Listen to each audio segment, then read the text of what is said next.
We just wanted to take the opportunity to celebrate some good news. Midwives support BC's growing families and have helped reduce the burden on hospitals during the pandemic. For the first time in Vancouver, the city has proclaimed May 5th the Day of the Midwife. Sarah Nolden put the idea forward to the city herself. And I think there's a great opportunity to get the word out about what we do. But while she says it is a day to celebrate midwives, it's also a time to recognize the demands of the job during the pandemic.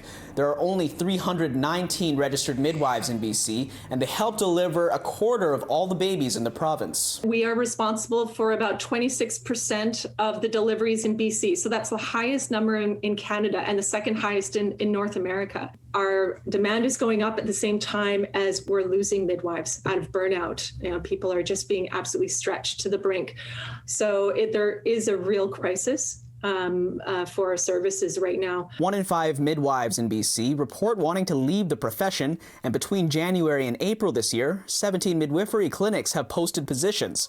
Midwives have struggled in the past to get government support. I think it's a numbers game. I think, because we're only about 300 province-wide, I think, we're a relatively newly integrated profession. There's still this great work for us to do to raise awareness of what we do. Home births are among the things midwives facilitate, and some others say the pandemic cemented their decision for an at-home birth. I didn't want to panic about being restricted by what if hospital changes their rules and then my husband suddenly can't come, or my doula or my birth photographer can't come.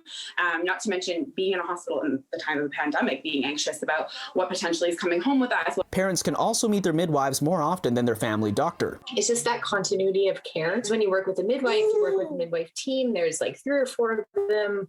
You get to meet all of them, and they also care for you postpartum as well. So that's super attractive. It is attractive. 89% of midwives report an increased interest in home births during the pandemic.